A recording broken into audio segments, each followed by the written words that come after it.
muka fotostat. Kak Ziza Penang.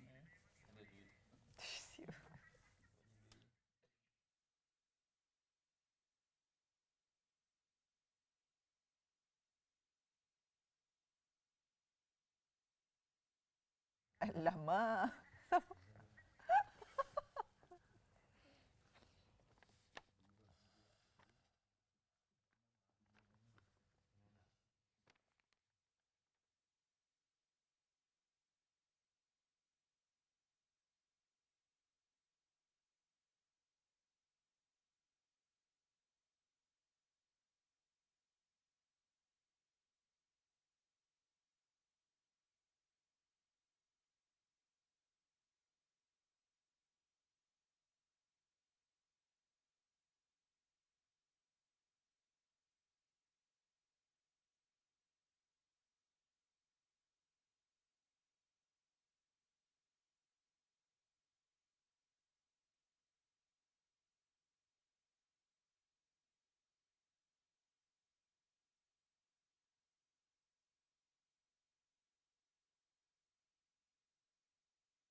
Ya, Assalamualaikum. Salam satu Malaysia. Selamat tengah hari diucapkan kepada semua penonton wanita hari ini yang setia bersama kami setiap hari.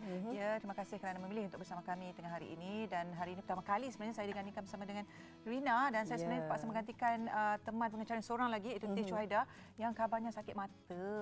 Diharapkan cepat-cepat sembuh Teh. Tapi Teh sakit mata bukan sakit misteri ya? Bukan sakit misteri. Dan kepada penonton setia wanita hari ini, terima kasih kerana bersama kami selama 1 jam ini. Dan insya-Allah kami janjikan paparan topik topik yang cukup menarik dan kita ada topik iaitu santau. Dan sebenarnya bila cerita tentang santau ni ia bukanlah sesuatu yang asing Ya. dalam masyarakat Melayu kita di Malaysia. Sebenarnya ia bukan sesuatu yang luar biasa untuk dikatakan di masyarakat di sekitar Asia ya, di Indonesia, di Filipina, di China juga ada juga yang menceritakan tentang santau ini. Dan kalau kita cerita tentang santau ni ia akan mengenai dengan unsur-unsur sihir, ilmu hitam ataupun bahan-bahan beracun yang selalunya digunakan oleh pengamal santau ni untuk memudaratkan atau untuk menyebabkan kehidupan orang yang ataupun musuh yang dituju tu kehidupannya supaya lebih sengsara. Ya, Itu betul dia. tu Aziz. Dan secara umumnya santau ini dilakukan dengan dua cara, iaitu cara fizikal melalui makanan atau minuman ataupun dengan cara santau angin.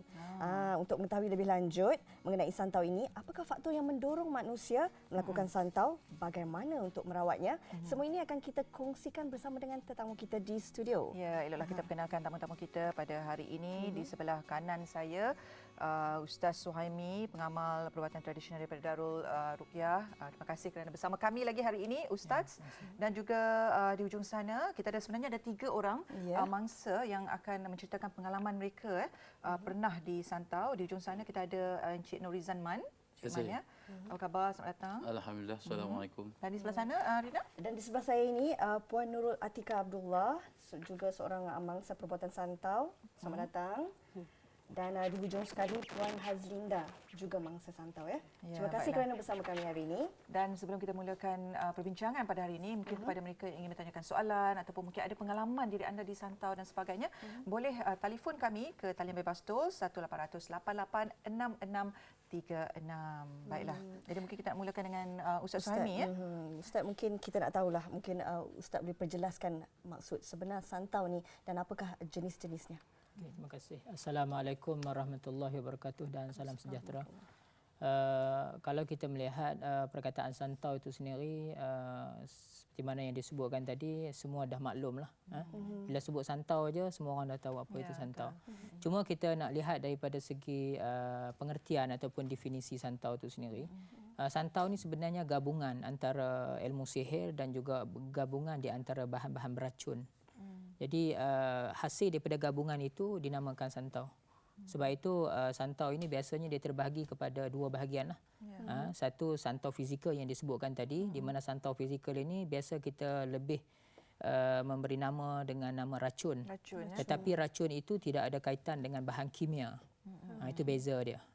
Kemudian yang keduanya iaitu bahan yang sama juga digunakan, cuma yang ini dinamakan santau sebab racun itu dia ada upacara pemujaan yang disebut dengan nama santau angin. Melibatkan sihir Sihir ya. Dan mungkin kita nak mengetahui juga bagaimana apakah tanda-tanda seseorang itu disantau sebenarnya Ustaz. Okey, pertama sekali kalau kita lihat dalam bab santau ni, kalau santau yang fizikal, biasanya kita akan dapat kesan mudahlah sebab dia itu adalah racun biasa. Contoh sebagai contoh, bila kita minum sahaja, kadang-kadang di satu-satu kedai tiba-tiba kita boleh muntah darah. Maknanya orang itu akan dapat kesan yang dia sudah terkena racun. Tapi kalau jenis santau ni biasanya dia susah nak dapat kesan, kecuali apabila dia makan ataupun dia minum bahan-bahan seperti mana limau nipis, seperti mana nanas, masa dia makan itu baru benda-benda itu akan keluar. Jadi kita akan dapat kesan apabila dia termakan sesuatu benda itu, kalau dia racun sahaja tanpa melibatkan santau, dia akan keluar pada waktu itu juga. Tapi kalau dia melibatkan santau tu, dia mengambil masa untuk benda tu keluar. Jadi kalau dia makan nanas ke limau nipis ke ataupun bahan-bahan tajam, kicap sebagai contoh, baru dia akan keluar. Biasanya dia akan keluar melalui muntah yang orang dapat kesan. Kemudian yang keduanya melalui, kita kata dia akan keluar melalui aroma lah, sama ada darah ataupun bahan yang disantau tadi. Yang lain kita boleh kesan melalui apabila kita melihat seseorang tu dia batuk berpanjangan. Dia batuk mengambil masa yang agak panjang, biasanya itu adalah kesan daripada santau. Yang kedua, kita boleh tengok melalui tubuh badan dia itu, biasanya rambut dia sebagai contoh akan gugur. Kemudian bulu-bulu yang ada ni akan gugur, biasanya dia adalah kesan daripada santau yang duduk dalam tubuh badan. Yang ketiga, kita boleh kesan melalui sendi-sendi utama ataupun kita panggil tulang belakang dia sakit. Dan bila dia refer kepada doktor tak dapat kesan, ada kemungkinan ada keberangkalian. Itu adalah tanda-tanda seseorang itu terkena santau secara ringkaslah. Mungkin boleh juga dikesan melalui mimpi dan sebagainya. Ada tak masa-masa yang mungkin bermimpi terlebih dahulu? Ada. Biasanya melalui mimpi kita dapat kesan apabila seseorang itu bila dia bermimpi itu dia ada kaitan dengan benda yang duduk dalam tubuh tubuh badan dia. Contoh dia memimpi benda-benda tajam. Maknanya santau yang dia kena tu biasanya adalah daripada proses benda-benda tajam lah, macam kuku, macam jarum, macam paku, macam pisau. Dan satu lagi, kalau dia mimpi benda-benda seperti mana miang lah, miang rebung, ulat bulu, ada kemungkinan santau yang duduk dalam badan dia itu jenis yang dia mimpi tadi. Ya. Kita nak tanya jugalah dengan Puan Nuratika kan. Mungkin Puan boleh kongsikan pengalaman menjadi mangsa santau ni. Bagaimana bermula? Mula-mula saya tak boleh tidur malam selama 3 bulan sebelum ubat ni. Lepas tu tidur siang malam memang saya tak boleh tidur lah. Lepas tu badan rasa bisa-bisa. Lepas tu perasaan tu macam ingat nak mati. Lepas tu macam suami kita tak suka, anak-anak semualah. Macam kita nak lari daripada rumah lah. Fikiran macam terganggu. Campur dengan orang ramai pun kita tak boleh. Macam tu lah. Baik, mungkin dan sebentar tadi sebenarnya kita sempat menyaksikan kaca-kaca yang keluar daripada sebelum siaran tadi. tangan Puan Nur Atikah kan. Jadi mungkin kita nak tengok sikit, dia memang sentiasa keluar atau bagaimana? Dia memang sentiasa keluar lah hari ni. Sekarang ni ada tak? Ada. Sebab tadi tu pun ada juga mengeluarkan kaca-kaca yang Ni ada ulat unggas. Macam mana rasa bila benda tu keluar? Memang sakit. Bisa sakit lah dia nak setiap keluar. kali. Setiap kali dia nak keluar, setiap kali dia memang rasa sakit. Dia nak keluar daripada kulit kita tu. Bila, mungkin agaknya Puan Nurul menyedari yang Puan Nurul ni sebenarnya disantau? Masa saya pergi Darul Ruqyah lah, saya baru tahu yang saya kena santau. baru tahu. Maksudnya Baru tahu. simptom-simptom yang dialami itu selama berapa bulan tu? Selepas Dari bulan sikit-sikit 11 sampai sekarang. Dah Baru bila tahu, pergi Darul Ruqyah, baru saya tahu yang saya kena santau. Bila dia bagi bahan-bahan dia tu, bila saya makan, baru keluar nampak. Benda tu keluar. Okey, baik. Nampaknya kita ada seorang pemanggil di talian. Halo. Assalamualaikum. Hello. Halo. Assalamualaikum. Waalaikumsalam warahmatullahi. Siapa di Siapa sana tu? tu? Saya Aisyah dari Bayan Baru, Pulau Pinang. Silakan Ya, Aisyah nak silakan. bertanyakan soalan, nak berkongsi pengalaman. Sebenarnya saya nak tanya dulu lah. Saya nak kongsi dulu. Ya. Arwah ayah saya, dia pernah macam buat rawatan lah. Dia kata, ayah saya ni macam mungkin santau lah. Saya pun tak pasti sebab dekat lutut dia keluar tulang tajam dengan jarum. Jadi orang tu bagi tahu dekat arwah ayah saya ni, dia kata dia nak kena transport satu keluarga.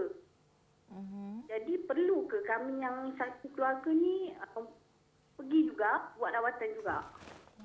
Okey, itu saja soalannya ya. Itu saja. Okey, terima Terima kasih kasih. Aisyah. Macam mana tu Ustaz? Yang terkena bapanya tapi katanya akan dinasihatkan Untuk sekeluarga pergi. berperiksa lah untuk seluruh keluarga juga. Okey, Adakah jenis-jenis santau bagaimana yang mungkin mengakibatkan nak tuju dekat mangsa tapi mungkin terkena juga kepada ahli keluarga? Okey, biasanya kalau satu keluarga tu bila dia kena santau salah seorang, lebih baik yang maknanya yang duduk dalam satu rumah tu kita pergi cek sekali sebab kita takut kalau santau itu dia melibatkan santau angin, maka dia akan boleh mengalir biasanya kepada suami dan isteri. Sebab apa dia boleh mengalir? Sebab dia ada perhubungan. Dan juga dia boleh mengalir yang ada pertalian darah. Sebab apa kita katakan di awal tadi, santau ini melibatkan benda yang kita tidak nampak. Ya. Jadi kita takut dalam masa yang sama apabila ayah itu buat proses rawatan, dia boleh mengalir pada mak.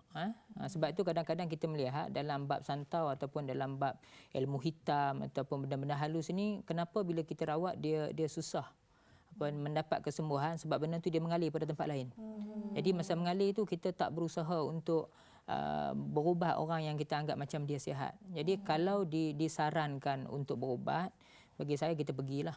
Tapi sebenarnya kita bukan pergi berubat. Kita pergi untuk kita mengesan apakah kita ada ataupun tak ada benda tadi. Kalau tak ada, alhamdulillah. Kalau ada tu kita mesti melalui proses untuk merawat.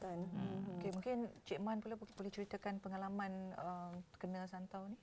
Assalamualaikum warahmatullahi. Terima kasih pihak TV3 kerana sudi menjemput saya dan isteri saya, Atikah. Pengalaman saya ni, saya sebagai suami kepada Puan Atikah. Pengalaman saya, kalau siapa-siapa yang berada di tempat saya, dia tahu macam mana menderitanya suami kepada mangsa santau. Ya? Macam saya ni kan, dia nak porak-perandakan rumah tangga. Nak musnahkan kita. Jadi kadang-kadang saya rasa macam ni saya terbiar, macam jadi macam bapa tunggal. Lebih kurang macam tu lah. Menderitanya kadang itu saya nak cerita pun orang kata tak boleh nak cerita apa yang itulah dia pengalaman saya kan. Maksudnya isteri tidak lagi menjadi dirinya yang Diri sebenar ketika dah, disantau dia itu. macam dia jadi macam apa? Dia lupa diri dia siapa dia. Lupa tanggungjawab dia. Terpaksa lah saya ambil alih sebab dalam masa yang sama terpaksa nak uruskan anak sekolah, sebab nak uruskan dia, nak bawa dia berubat. Dah banyak tempat saya buat, alhamdulillah bila saya jumpa orang kata tergerak, mungkin seru sampai kan. Tergerak dapat jumpa dengan pusat perubatan Darul Ruqyah ni, alhamdulillah. Mula-mula tu macam saya tak percaya magic. Benda magic kan kita tak tahu apa, bila dah benda nampak, bila tengok ni saya ada bawa ni bahan yang keluar dari badan Mungkin kita isteri boleh saya kan. tunjukkan kepada Kalau para kita penonton. tengok benda-benda yang saya buat ni kan macam magic. Tak ada apa benda dalam, tengok macam sarang burung bila lungut-lungut banyak-banyak kan. Boleh Itu boleh. bahan-bahan Kalau yang fokus, dikeluarkan bahan-bahan daripada yang keluar tubuh dari Puan Nurul, dari Puan Nurul ni, dari yang rumah ni kan. Bila siapa tengok macam magic, saya tengok pun macam magic, tak masuk akal. Itulah dinamakan sihir. Alhamdulillah berkat itulah dah banyak tempat berubat macam-macam kan. Last sekali saya ambil pendirian Al-Quran juga sebagai penawar. Dalam Al-Quran tu Allah Taala dah turunkan Al-Quran tu untuk umat dia. Ikhtiarlah. Dalam Al-Quran semua ada lengkap. Dari A sampai Z. Dia turunkan tu untuk umat dia. Dari dulu sampai sekarang. Tak, orang kata itulah saya pegang. Alhamdulillah jumpa ustaz suami. Mula saya jumpa dia, saya rasa nangis pilu saya bila tengok kat IC saya kan. Siapa yang duduk di tempat saya, dia akan tahu macam mananya menderitanya saya. Tu kalau nak tengok dia punya benda-benda yang keluar dari, saya boleh tunjukkan. Ya. Tapi Mungkin kita dia macam sarang burung tengok bentuk tu kan. ya, dia bahan-bahan Yang keluar dikeluarkan daripada tubuh Puan badan Atikah, tubuh badan isteri saya liang rumah. Tak masuk akal. Bulu lah, jarum dawai kokot ada, batu pasir sungai ada. Okey, Macam-macam. itu antara bahan-bahan santau. Itu Lepas tu bahan kita nak yang minta keluar. Ustaz Suami komen. Tapi Kita juga nak berhenti tanya dengan rehat Puan seketika. Nazrinda, tapi sebelum tu kita berehat seketika. Kembali lagi selepas ini.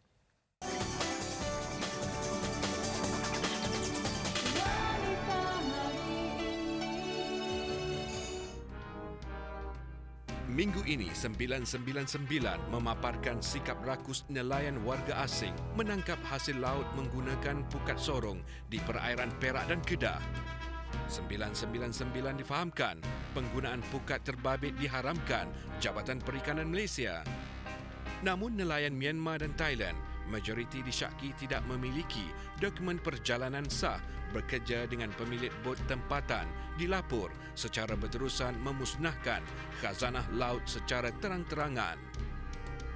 Akibat tindakan melanggar undang-undang itu, kehidupan nelayan warga tempatan dilaporkan semakin terhimpit, pendapatan mereka berkurangan. Berikut antara visual bot pukat sorong dirakamkan kru 999 dengan bantuan unit udara Agensi Penguatkuasa Maritim Malaysia di perairan negara. Bersama 999, 8 April, Khamis ini di TV3.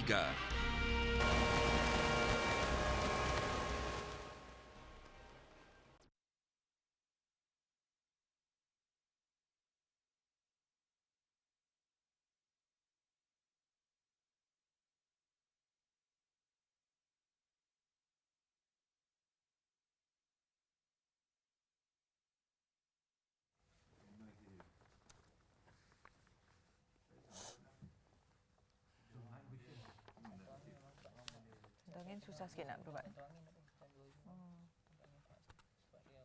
Ustaz sendiri pun salah seorang mangsa. Ya. Tapi kalau macam suami isteri, Encik Man tak kena pula.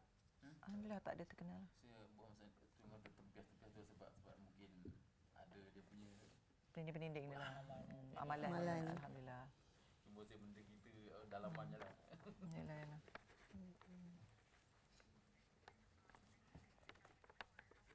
Tanya Ustaz kan nak tanya Linda dulu? Tanya Linda dulu kot. Linda dululah kot. Dia tak jawab. Dia tak cakap apa tadi.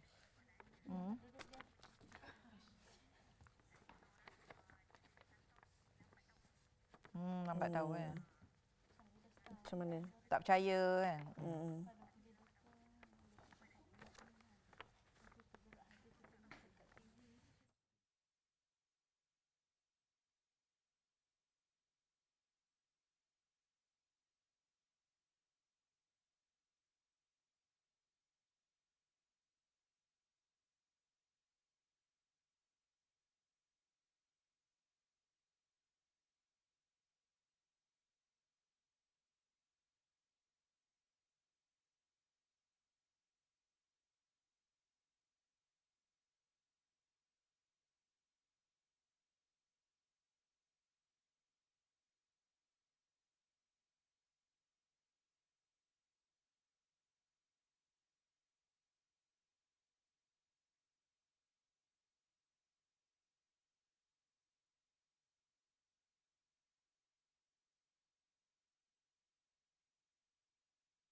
kasih kerana masih lagi bersama kami di Wanita hari ini dan sekarang ini kami masih lagi membincangkan topik santau. Saya nak tanyalah kepada Puan Hazlinda sendiri. Mungkin Puan Hazlinda boleh kongsikan pengalaman kena santau ni. Okey, mula-mula sekali saya selepas dalam pantang lah 2 minggu selepas bersalin, saya dah rasa sesuatu pada diri saya lah. Saya dah tak boleh bergerak, tak boleh buat kerja. Selepas tu saya ambil pendekatan untuk berjumpa dengan doktor, cek apa semua masalah. Jadi doktor pun mengesahkan memang saya ada something lah, sakit. Tapi dia berterusan selama setahun sampai satu peringkat tu saya tak boleh berjalan, nak bangun daripada tempat tidur tu terpaksa suami saya, anak-anak saya yang membantu saya. Pernah satu ketika saya disebabkan keluarga bekerja, anak sekolah, suami bekerja. Satu ketika tu saya dah hampir paralyzed kat rumah, tak boleh nak buat kerja. Anak saya yang masa tu masih breastfeeding, dia sendiri yang pergi selak baju saya untuk menitikkan. Tapi saya terpaksa kuatkan semangat juga. Sebab masa tu bila saya nak bangun, nak pijak lantai, seolah-olah lutut saya ni semua dah jatuh ke bawah. Kekuatan saya tu semakin hilang daripada hari ke sehari. Tapi treatment doktor saya tetap pergi, ubat-ubat hospital tetap saya makan. Tapi saya terfikir tak akan penyakit saya ni berterusan macam ni kan. Jadi satu hari tu saya ajak suami saya untuk cuba alternatif lain lah. Kami cuba pergi dapatkan rawatan di Darul Ruqyah. Jadi setelah Selepas setahun ya? setahun lebih saya memang keyakinan untuk hidup dah tak ada. Kerja saya memang down semua. Hati tu nak buat tapi kita dah tak ada kekuatan. Jadi tapi banyak membantu saya, banyak mendorong saya suami saya. Tapi bagaimana perasaan Puan ketika itu terhadap suami? Oh, memang perasaan saya macam kakak ni cerita tadi lah. Memang saya tak ada sayang tu ada tapi saya dah tak boleh nak tunjuk dengan dia. Kesian tu adalah tapi saya tak boleh nak approach lagi diri saya macam dulu kan. Tak adalah sampai tahap membenci? Ada tak macam benci tak ada, cuma benci tak ada lah. Cuma saya selalu cakap dengan dia, saya kata sebab kampung saya jauh kan, jadi saya nak minta balik. Cuma bila dah saat yang saya dah macam kritikal lah juga, dah tak boleh nak berjalan apa semua, saya dah mula dapatkan rawatan di Darul Ruqyah. Barulah kita dapat tahu yang sebenarnya ni saya sakit apa. Setahun lebih baru dapat tahu. Setahun lebih, tapi untuk jumpa doktor apa semua saya masih pergilah. Ustaz, macam kes-kes seperti yang sebutkan oleh Puan Hazlinda tadi, ada ketikanya mangsa yang terkena santau tu dia tidak mengetahui yang dirinya itu disantau. Jadi bagaimana? Apa akibatnya kalau lambat untuk berubat dan sebagainya? Okey, biasanya kalau benda halus ni dia duduk dalam tubuh badan kita, dia akan boleh merosakkan sistem saraf dalam tubuh badan. Dia akan boleh merosakkan kita punya peredaran darah dan juga dia boleh merosakkan organ-organ tertentu dalam tubuh badan. Sebab itu macam kes kakak tu ada kaitan dengan kes yang pernah berlaku pada saya. Sebab saya pernah kena santau tahun 2000. Dan santau yang kena tu saya kena jenis santau angin. Dan juga dalam masa yang sama dia keluar apa tu macam akak tadi juga, dia keluar jenis-jenis macam kaca. Tapi bila saya pakai seluar jenis hitam, baju jenis hitam, kita akan nampak. Maknanya bila kita baca ayat-ayat Quran, ayat-ayat tertentu, dia akan keluar automatik. Dan baju kita ni pun tak boleh kita basuh dengan orang lain lah, kita kena basuh asing. Tapi bila pakai hitam je, dia akan keluar, dia akan lebih nampak. Jadi bolehkah mangsa itu merawat dirinya sendiri dengan baca-baca ayat suci dan sebagainya? Macam Ustaz cakap, kalau kita baca ayat tertentu dia keluar dengan sendirinya atau bagaimana? Biasanya boleh, tetapi kalau dia rawat sendiri itu dia tidak boleh mengetahui kedudukan dia. Tahap perlu dia dipantau jugalah. perlu dipantau ya. Dan di Darul Ruqyah sendiri Ustaz, bagaimanakah rawatan dijalankan untuk pesakit-pesakit santau ni? Okey, pertama sekali kita kena kenal pastilah. Dia terkena adakah jenis racun, maksudnya yang jenis fizikal ataupun yang jenis santau angin tadi. Okey, selepas daripada itu kita akan mula proses. Pertama sekali kita bagi dia mandi lah. Kita bagi dia mandi, bagi dia minum dengan bahan-bahan kita yang telah kita jampi dan sebagainya. Maka kesan itu akan ada pada pesakit. Sebagai contoh macam pesakit kita yang kakak tadi, bila dia pakai saja dia akan keluar dalam bentuk, dia buang macam buang angin tapi keluar jenis air. Jadi tak sama. Santau ni tidak semestinya dia keluar melalui muntah sahaja. Macam Puan Nurul tadi, dia keluar dalam bentuk melalui kulit. Dia keluar melalui kulit. Dan ada yang kadang-kadang dia keluar melalui muntah. Pengalaman peribadi saya, dia keluar melalui muntah tapi paku besar kita punya anak jari ni. Setiap kali dia makan, dia akan muntah. Dan biasanya orang tidak berapa percaya. Tapi bila keluarga dia sendiri tengok benda tadi, maka timbullah kepercayaan. Cuma dia tak mau share benda ni dengan orang ramai sebab mungkin melibatkan title dia. Ustaz, bagaimana kita nak mengetahui sama ada makanan ataupun minuman kita selamat untuk dimakan? Sebab kadang-kadang kita makan di tempat-tempat, ialah di restoran, di kedai dan sebagainya kan. Macam mana kita nak tahu makanan itu tak ada bahan-bahan yang disantau? Okey, pertama sekali kita kena ingat di satu-satu tempat tu bila dia ada pengamal santau, terutamanya santau jenis hangin ni biasanya dia akan buang. Sebab santau ni biasanya dia proses dengan bahan-bahan seperti mana kalau dia buat dengan miang rebung, maka dia akan gunakan miang rebung tadi dan dia akan masukkan dalam botol. Dan bila dia masukkan dalam botol, maka dalam botol ni biasanya dia akan letak hanya separuh saja. So dia akan puja menggunakan benda-benda halus. Jadi proses pemujaan tu menyebabkan benda ni akan penuh. Biasanya pada bulan mengambang dan sebagainya. Dan bila bahan santau ini penuh, dia dinamakan ibu santau. Dan ibu santau ini mesti dibuang. Okey, di mana dia buang? Biasanya pengamal santau akan buang di kedai-kedai makan. Lepas tu ada setengah-setengah tu bila dia makan dia terus muntah. Sekarang ni saya boleh ceritakan macam mana tips untuk kita mengenal bahan yang kita makan dan bahan yang kita minum itu ada tak bahan santau. Okey, sebagai contohlah kalau kita nak minum air sebagai contoh, bila kita order dekat kedai, biasanya kita pegang cawan kita macam ni, kemudian kita letakkan kita punya jari kecil kita ni dekat bawah. Jadi kita bacalah ayat apa yang kita nak baca, Fatihah ke ayat kursi ke apa benda. Kalau ada bahan santau dekat situ, dia akan rasa gigitan semut dekat sini. Dan kadang-kadang bila kita baca saja cawan tu dah boleh pecah. Itu bergantung pada keimanan kita lah. Itu kalau yang jenis minuman. Kemudian kalau jenis makanan biasanya bila kita makan kita akan jumpa macam rambut. Biasa orang kata jumpa rambut tu rezeki. Sebenarnya jumpa rambut tu kadang-kadang adalah bahan santau. Jadi bila kita jumpa rambut, ada setengah tu dia buang, ada setengah tu dia teruskan makanan. Okey, yang menjadi sebaik-baiknya yang sebaik-baiknya kita nak kenal pasti apabila makanan itu ada rambut, pertama sekali ada kemungkinan barang itu adalah barang santau. Jadi macam mana dengan makanan yang dah masuk dalam badan kita. Jadi kalau kita nak batalkan, masa itulah kita kena ambil rambut tadi, kemudian kita ambil gunting ke, ambil apa-apa bahan, kita bacalah surah Al-Falaq ke ataupun apa-apa surah, kita gunting rambut tadi. Jadi benda yang masuk dalam badan kita ini sudah terbatal dia punya santau dia. gunting dan lepas tu boleh terus makan? Tak payahlah kita buang. Jangan makanlah. Seboleh-bolehnya kalau nampak rambut tu jangan makan. Elakkan daripada Dan satu lagi, bila makanan yang kita nak ambil itu, kita pastikan kalau boleh nasi itu dengan kuah itu jangan sekali. Kita ambil asing, kemudian kita masa kita nak makan nanti, bila kita dah bawa, bila kita dah baca ayat Fatihah ke apa-apa, kita tiup dalam tu, kita angkat sikit, dia akan bau macam bau basi. So kita jangan makan. Dan jangan sama sekali kita condemn ataupun kita marah pada pekedai tadi. Sebab apa? Bukan dia yang buat, ada unsur-unsur luaran. Jadi kita kenalah sentiasa Kena berhati-hati, hati-hati. beringat kata orang ya. Okey, Puan Nurul, masih lagi meneruskan rawatan. Mungkin ada sedikit pesanan lah kepada mereka yang orang kata mengalami masalah yang sama seperti Puan Nurul ni. Itulah kalau sekiranya ada simptom-simptom yang sama dan seperti saya ni, pergilah pusat rawatan Darul Ruqyah. Itu je. Allah mujarab. Betul, dapatkan perubatan itu yang paling penting sekali ya. Puan Linda pula macam mana? Saya menyerulah kepada sesiapa sahaja yang melakukan perkara seperti ini supaya hentikanlah sebab dia hanya memudaratkan kepada kita kan.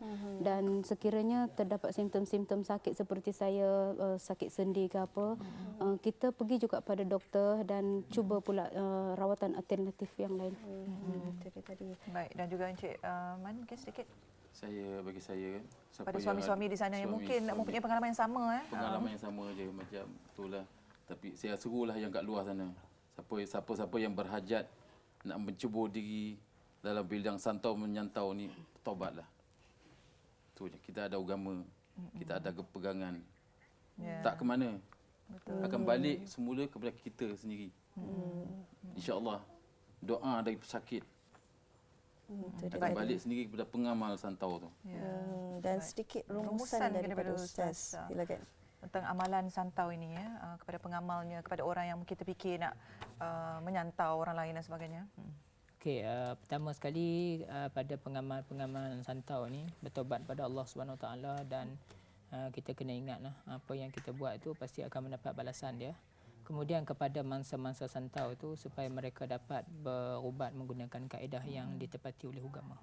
Ya, baik. Terima Kita ucapkan kasih kepada semua ya, kerana sudi semua. berkongsi pengalaman dan juga mudah-mudahan setiap orang kata penyakit itu ada penawarnya terpulang kepada kita untuk menjalankan rawatan. Dan untuk mengelakkan sihir dan santau ini sama-sama kita dekatkan diri kita dengan Allah Subhanahu Wa Taala dan banyakkan mengamalkan ayat-ayat suci Al-Quran seperti Ayatul Kursi, 3 Qul, Bismillahirrahmanirrahim dan sebagainya. Ya, Baik, betul. kita rehat seketika. Dan kita ada bikisan Kita ada daripada bikisan. Korea. Saksikan. Korea terletak bersebelahan dengan China dan Jepun mewarisi budaya yang unik.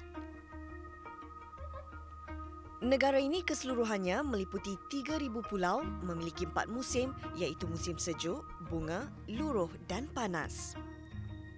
Selain menikmati keindahan Korea, beberapa peserta Wongjin Kowe Kuala Lumpur berkesempatan merasa makanan tradisi Korea. Menariknya, sajian istana ini disediakan dalam pelbagai lauk yang disebut banchan, sayur serta sup dalam bekas kecil. Dengan dia untuk bagus untuk digest. Makanan Korea dia bagus sebab dia boleh macam you makankan dia ada enzim dia. Itu sebab dia selalu dia sebagai makanan yang sihat. Lepas tu yang ini adalah lobak putih yang dimasak dengan sambal dia. Yang ini ada sayur dia, tak tahulah sayur jenis dia kat sini. Tak, rasa dia sedap macam dia rebus macam tu je, tapi dia macam jeruk-jeruk sikit. Yang the best, ingatkan kat Malaysia dia ada sambal belacan, kat Korea pun ada sambal belacan tau. Ni sambal belacan dia sedap, tapi tak boleh lawan lah. Sambal belacan orang Melayu lagi meletup, kan? Antara dia yang paling saya suka ni kimchi. Kimchi memang kan, sebenarnya makanan ini mereka sediakan untuk semasa musim sejuk makan, tapi kan sekarang dah jadi satu tradisional dah, so every season boleh makan juga. Dan kat Malaysia memang susah nak dapat ni, so I memang suka ni. Dia ada kobis dan pedas juga. Pastinya menikmati sajian istana ini akan menjadi memori terindah bagi setiap peserta Wongjin Kowe Kuala Lumpur.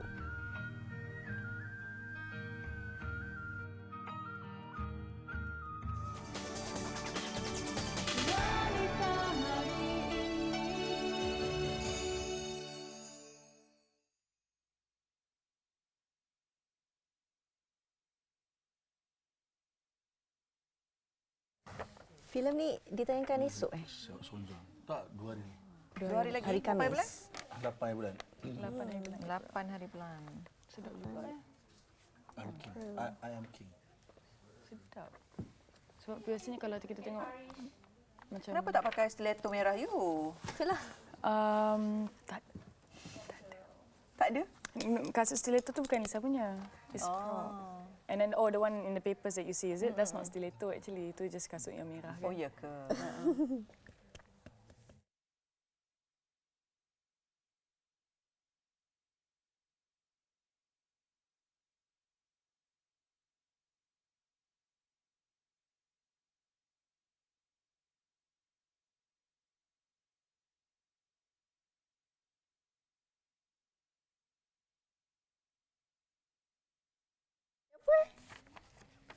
Esok siap. Oh ni Shidi tu.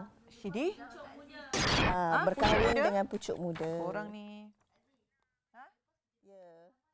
Nak kena saman terus. Make sure topik besok tak kena saman. Takut aku berkahwin. Tak apa.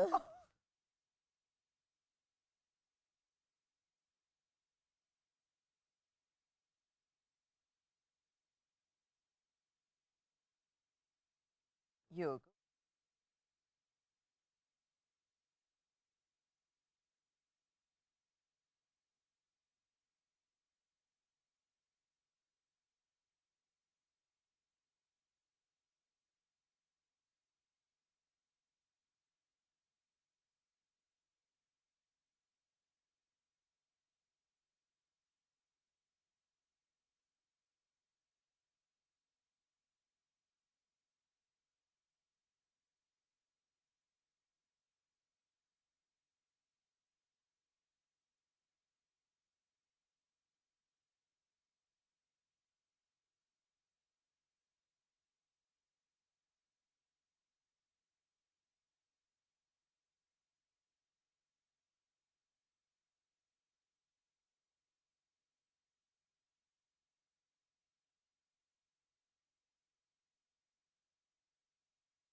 bila last kali Fiza tengok Fiza pula dah. Rina tengok wayang.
Rina, saya nak tanya Rina. Bila kali terakhir Rina tengok wayang? Kali terakhir saya tengok wayang Vitri Samsung Jalanan. Oh, filem terbitan Metro Wealth tu? Oh, sudah semestinya. Ni kabarnya ada satu lagi filem ni? Kita hari ini, ya betul. Hari ini kita akan bersama dengan barisan pelakon Semerah Cinta Stiletto. Kita perkenalkan di studio hari ini Lisa Surihani. Apa khabar? Baik, alhamdulillah. Saya cantik manis. Syukur. Terima kasih sebab menjemput kami ke Pesada Wanita hari dan kita juga ada bersama kita Cat Farish. Saya cakap pun dah sebab dia cat kan, jadi Cat Farish. Okey, nak ceritakan sikit tentang Semerah Cinta Stiletto ni adalah filem cinta komedi ya kabarnya. Yes, memang komedi. Watak Lisa sendiri dah banyak ni watak heroin ni bersama Farid Kamil. Watak Lisa dalam filem Semerah Cinta Stiletto ni, nama saya Stila. Perwatakan saya lahir dan membesar di dalam keadaan yang mewah. Jadi sebenarnya jalan cerita ni kisahkan cinta antara dua darjat. Jadi adalah mesej yang ingin disampaikan. Ada yang apa yang kita nak cuba nampakkan adalah walaupun tersedia ada kita dikelilingi oleh kemewahan, seolah-olah macam bahagia, tapi tak semestinya elemen bahagia itu ada. Tapi bila kita kenal dengan seseorang yang mungkin datang daripada keadaan yang kurang sederhana, kita boleh nampakkan sebenarnya kesempurnaan dan kebahagiaan dalam diri beliau. Kejujuran itulah falsafah cinta Lisa. Cinta Lisa. Okey, Cat sendiri. Watak dan perwatakan Cat dalam filem ini. Cat dengan Cat punya watak lah, seperti biasa. Dalam ni Cat sebagai kawan baik pada Leto. Nama Cat Yani dalam ni. Di mana Yani ni banyak ke elemen komedi lah dekat dalam ni. Dan filem ni pula menunjukkan persahabatan jugalah, di mana kita orang gaduh pasal Lisa dan pasal Stella. Stella. Yalah, kau dah ada Stella kan. So kau tak perlu aku lah kan. Bukan merebutkan cinta daripada Stella.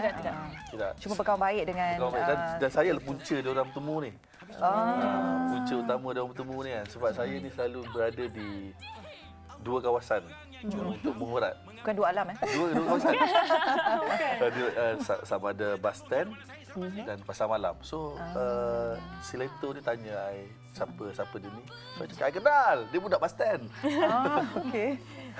Okey, kita nak tahu apa di sebalik cinta Stiletto tu. Adakah kasut tumit tinggi Stiletto tu ataupun nama Farid Kamil sendiri dalam sebagai hero dalam cerita tu? Sebenarnya akak betul untuk dua-dua. Sebenarnya Stiletto ni adalah kasut yang bertumit tinggi dan itu adalah simbol dalam filem tersebut.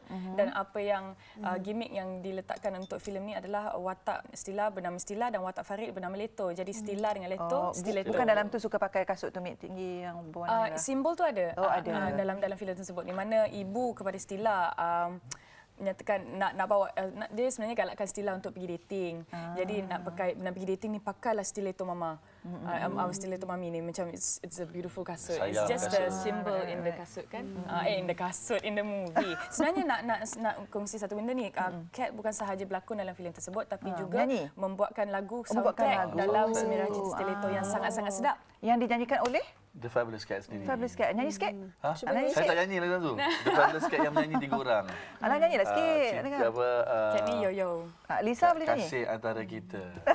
Kalau I nyanyi nanti susah. Tapi kalau tengok... Bolehlah sikit. Oh, kalau Lisa nyanyi lagi lah. Dah. Nyanyilah sikit, nak dengar. Tak, saya tak hafal lagi lagu tu sebenarnya. Tapi dah dengar memang sedap. Okeylah, nanti kita kalau bagi nak orang. dengar, kena ke Pawagam lah pada 8 hari bulan, iaitu hari Khamis nanti. Filem selama berapa jam nanti? 2 jam, 3 jam? 1,5 jam? 90 minit. Yang pastinya akan menhiburkan? 90 minit. Yang pasti akan menhiburkan? Pasti. Ya, Dia ada 4 Dia sebab. penuh dengan gelak ketawa atau kita rasa macam nak bercinta atau macam mana? Dia ada 4 sebab untuk benda ni. Saya bagi sebab 1, Lisa bagi sebab 2, 3 ke 4 kan. Okey. Sebab satunya ini adalah filem arahan romantik komedi kedua selepas ni Ahmad Idham selepas Mr. Cinderella. Berapa lama? Dah lama tu, 7 tahun. Dah lama kan?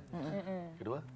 Yang kedua, sebenarnya jalan cerita Semerah Cinta Stiletto ni sangat ringan. It's a very light-natured movie. Bila orang nak tengok, tak kira umur berapa, girlfriend boleh bawa boyfriend ke, family boleh pergi dengan family, kanak-kanak pun boleh tengok. Very light-natured, just watch and enjoy. Sangat-sangat lucu. Sebenarnya Watak Cat sangat-sangat lucu dalam filem. Tapi Watak Cat macam tak bercabar sebab dia di luar pun lucu juga. Betul tak? Dia memang macam tu. Tak boleh apa. Lepas tu bawa watak diri sendiri ke macam mana? Saya dalam ni saya jadi Samsung budak-budak. Ada istilah Samsing lah kat situ itu yang lainnya. Samsung budak-budak. Samsing lah. Kononnya Samsing. Gang straw. Dapat straw ada je kat mulut kan. Okay, macam mana pula bekerjasama dengan Ahmad Idham sebagai pengarah? Keserasian tu ada? Saya dah memang sehati dengan dia je. Sehati sejiwa lah ni. Memang sehati sejiwa dan dia tahu apa bila setiap kali filem yang dia buat, saya dah tahu dah apa team song. So dah memang kita orang dah memang seiring. Berapa lama masa penggambaran? Biasanya kalau penggambaran untuk MIG, kalau filem lagi-lagi kalau bergenre romantic comedy, dia akan dalam sekitar 2 minggu. Tapi biasanya kalau MIG production, dia takkan exceed 30 days. Patutlah Lisa ada lagi filem selepas ni sebab ialah masa penggambarannya pendek. Jadi boleh berlakon banyak lagi filem lah dengan MIG. Tak sedar benda ni habis. Tak sedar. Tak sedar dah habis. Sebab Abang Idham nak nyatakan macam mana kan kerjasama dengan dia. Dia seorang yang tak suka buang masa.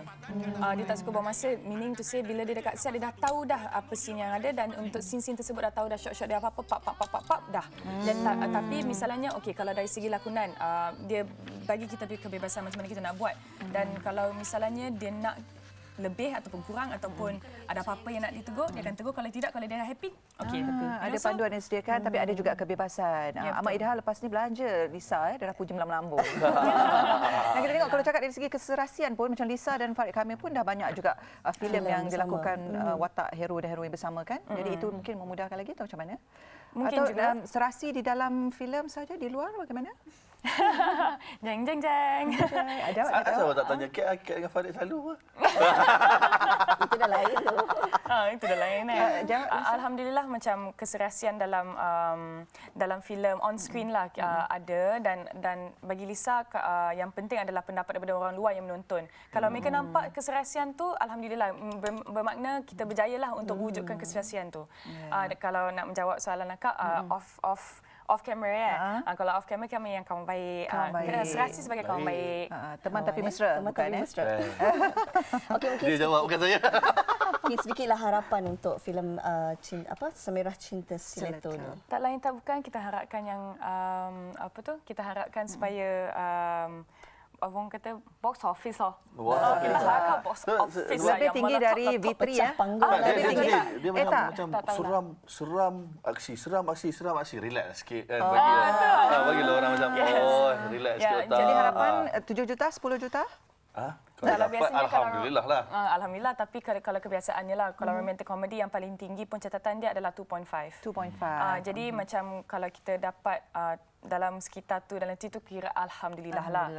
Kita harap yang penting adalah supaya yang menonton tu enjoy. Terhibur. Bagi orang lembut hati boleh. Ganas hantu.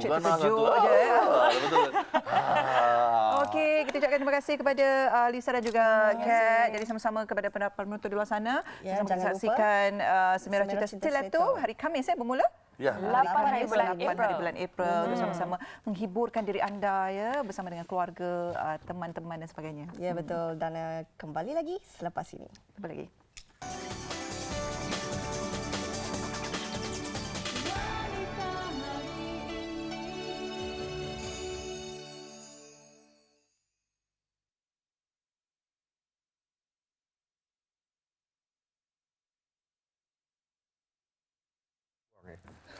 Terima kasih. Okay. Thank you, Lisa. Romantik saya tak lagi banyak sangat. Kita tengok dua romantik kan.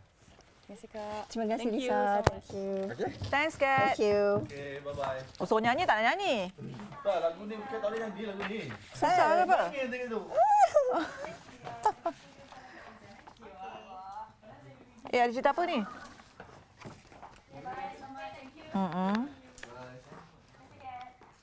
Mengiktiraf wakil Avon dan red carpet siapa yang antara yang terpilih? Okey. Ini tak fashion dekat mereka ni. Siapa yang menang ah? Tak tahu. Tak cakap pun Tak nanti cakap siapa eh? menang. Siapa menang tak cakap? Tahu. Mereka Sebab muda tak ada baru. interview kan. Kita interview dia orang sebelum dia orang Tu, berjaya. tapi tak tahu. Lepas tu dah lepas tak ada. Tak tahu.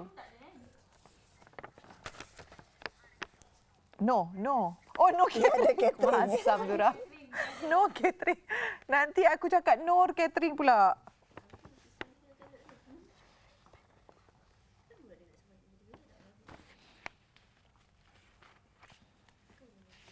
Nah, romantik komedi ni bagi kat adik-adik ya. Tiada catering ni hari. Berkahwin pucuk muda. Oh yo. Topik.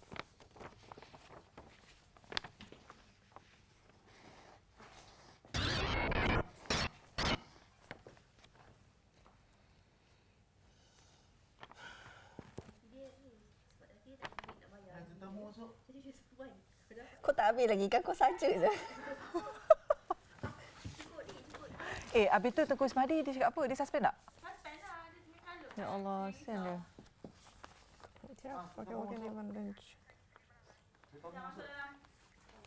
Lagu apa? Sedap. Alah, lagu tu tak best lah. Tak ada lagu lain lah. Dayang menyanyi best. Tapi Katie macam dah semput sikit. Kan? Oh, semput lah dia ni. Ambil yang bersih Dayang. Tapi Alia nyanyi tak best lah dia. Fashion. Kasih tu. I suka Dayang. I like dia punya voice. Dia punya voice. Alia tu macam besar dan that's it lah. Itu je lah. Keras. Keras.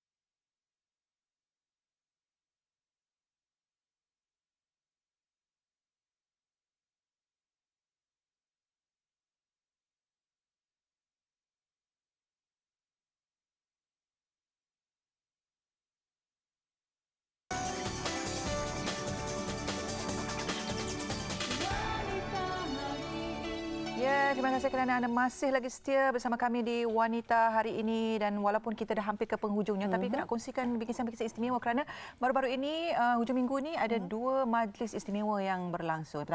Yang pertamanya adalah majlis mengiktiraf wakil-wakil Avon dan satu lagi dan sebagaimana kita tahu majlis Gilang Gemilang telah berlangsung di Arena of Stars Genting Highlands, iaitu anugerah bintang popular berita harian 2009 dan ramailah yang nak menyaksikan fashion para artis selebriti kita di red carpet. Jadi apa kata kita saksikan dua bingkisan istimewa ini. Saksikan.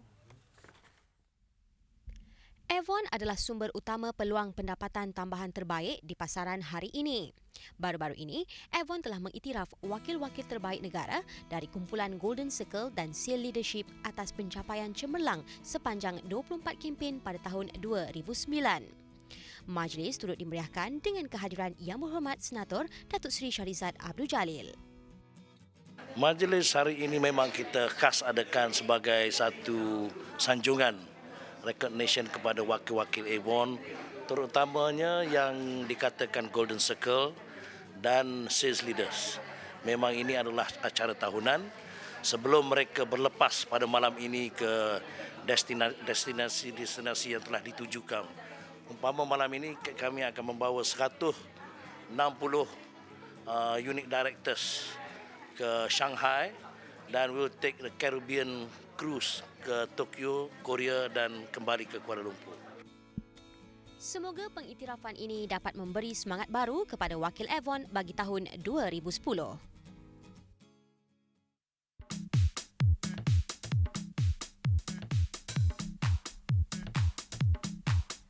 Kehangatan malam kemuncak Anugerah Bintang Popular Berita Harian 2009 menyaksikan kehadiran barisan artis popular tanah air memeriahkan anugerah yang julung kali diadakan ini. Melalui kapet merah, keanggunan mereka terselah dengan menggayakan busana rekaan pereka fashion tempatan yang menjadi pilihan. Dengan cetusan warna, glamour dan penataan terkini memberi kelainan pada laluan kapet merah kali ini.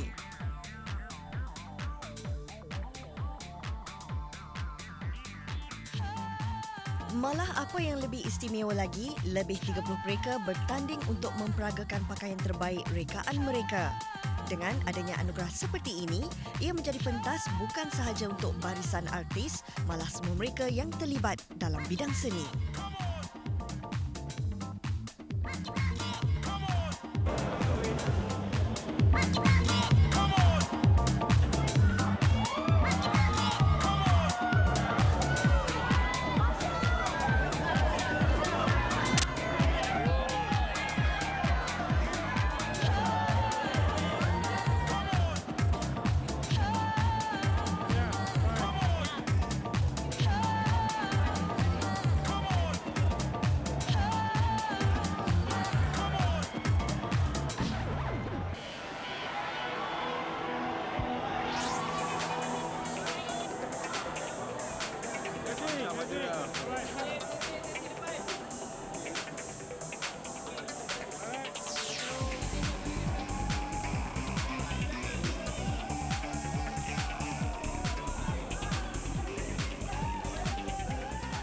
Wow, meriah sungguh. Itu dia tadi, variasi fashion yang digayakan oleh selebriti tanah air kita. Yang cukup sesuai dengan tema untuk tahun ini iaitu cetusan warna. Jadi tak heranlah tadi kalau kita dapat saksikan begitu berwarna-warni sekali pelbagai fashion yang digayakan. Ikut cita rasa masing-masing. Ya, betul. Baik, nampaknya wanita hari ini berakhir di sini. Dan jangan lupa untuk esok kita ada satu lagi topik istimewa iaitu berkahwin dengan pucuk muda. Nak tahu apakah maksud pucuk muda tu? Jangan lupa untuk terus bersama kami esok pada hari dan waktu yang sama, pada waktu yang sama esok jam 12.30 hari hingga 1 petang. Ya, betul. Pastikan anda tidak ketinggalan untuk bersama-sama dengan kami. Baiklah, kita nak akhiri wanita hari ini dengan klip video daripada Anugerah Bintang Popular kabarnya. Gabungan 3 penyanyi yang bersuara lunak. Kita jumpa lagi. Assalamualaikum. Bye.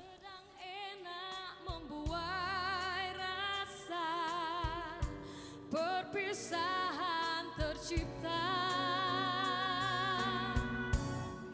Mengapa sementara